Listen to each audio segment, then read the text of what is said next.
Expert की राय जानने से पहले हमने गूगल करके जाना चाहा कि पेट्रोल और डीजल के दाम क्यों बढ़ रहे हैं। देखा तो कई तथ्य सामने आए। उनमें से एक सबसे महत्वपूर्ण चीज जिसे कांग्रेस कभी नहीं बताती वो है ऑयल बॉन्ड्स। अब ये ऑयल बॉन्ड्स क्या हैं और कैसे मोदी सरकार के गले की फांस बन गया है, इसे समझ लेते हैं। आपको जानकर हैरानी होगी कि पेट्रोल डीजल की बढ़ती कीमतों की ज्यादा जिम्मेदारी मोदी सरकार की नहीं बल्कि मनमोहन सिंह सरकार की थी। दरअसल पूर्व में कच्चे तेल के महंगा होने पर उसका पूरा बोझ आम जनता पर नहीं डाला जाता था, बल्कि सब्सिडी की व्यवस्था होती थी और इस सब्सिडी की राशि के बदले तेल कंपनियों को ऑयल बॉन्ड्स जारी किए जाते थे। इन बॉन्ड्स का मैच्योरिटी पीरियड 10 से 20 वर्ष का होता था।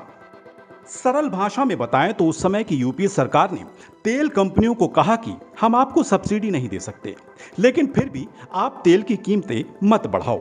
इसकी भरपाई के लिए हम आपको बॉन्ड जारी कर रहे हैं जो हम धीरे धीरे चुका देंगे।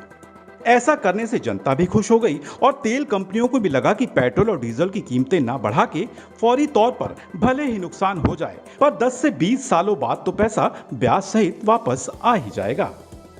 ये बर्बादी का पेड़ जो कांग्रेस उस समय लगा गई, उसके कड़वे फल बीजेपी के खाते में आ गए। उस समय बांटे गए ऑयल बॉन्ड्स अब मोदी सरकार को ब्याज के साथ चुकाने पड़ रहे हैं। चलिए अब आपको बताते हैं कि मोदी सरकार पर इन बॉन्ड्स का कितना बोझ है और उसे वो किस तरह से चुकाएगी। पिछली सरकारों ने 1.31 लाख करोड़ के ऑयल बॉन्ड्स जारी किए। इन बॉन्ड्स का भुगतान केंद्र सरकार को अक्टूबर 2021 से मार्च 2026 तक करना होगा। इस साल केंद्र को बॉन्ड्स पर करीब 20,000 करोड़ रुपए का ही ब्याज चुकाना होगा।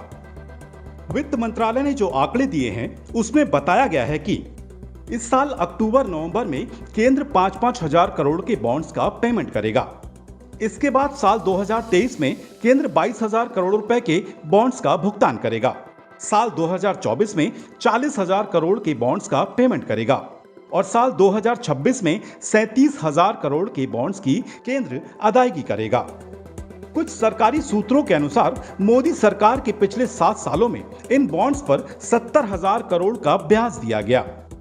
अगर हम पीछे थोड़ा सा जाकर के देखते हैं तो जुलाई 2010 में डॉक्टर मनमोहन सिंह सरकार ने पेट्रोल और डीजल दोनों को डीकंट्रोल कर दिया था। हालांकि पेट्रोल उसी समय उसका जो लागू हो गया, पेट्रोल डीकंट्रोल कर दिया गया, लेकिन जो उसका क्रियान्वयन है वो डीजल का वो 2014 में जाके हुआ है, जब एनडीए सरकार सत्ता में आई। लेकिन 2010 से 2014 तक का आप इतिहास देखें, कीमतें बढ़ी थी लेकिन उसके बावजूद डीजल के ऊपर सब्सिडी चलती रही। अर्थात उस समय की सरकार ने उसकी कीमत को नियंत्रण में रखा। और कैसे रखा, उसके लिए सरकार जो है वो जो तेल की कंपनियां हैं उनको ऑयल बॉन्ड इशू कर दिया करती थी। अर्थात ये है कि उनको ये कहा जाता था जो भी आपका घाटा हो रहा है वो सरकार पूरा कर रही है। लेकिन कैसे सरकार पूरा करती थी, कोई पेमेंट नहीं करती थी, कोई पैसा नहीं देती थी, ऑयल बॉन्ड दे दिए और कंपनियां जाकर के वो बैंकों में भुनाया करती थी। लेकिन उसका नतीजा ऑयल बॉन्ड का मत ये था उसका जो भुगतान है वो आने वाली सरकारें करेंगी। अर्थात 5 साल बाद, 6 साल बाद, 8 साल बाद जो भी सरकार सत्ता में आएगी वो करेगी।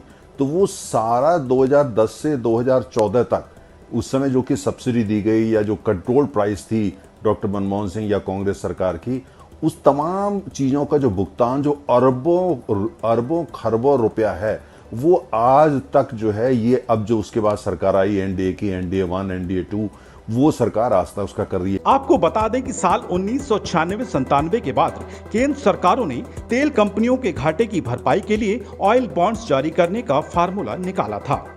ऑयल बॉन्ड्स जारी कर तत्कालीन यूपीए सरकार ने फौरी तौर पर तो ग्राहकों के लिए दाम स्थिर कर रखा था, लेकिन अब उसका भुगतान आम ग्राहकों की जेब से ही होना है।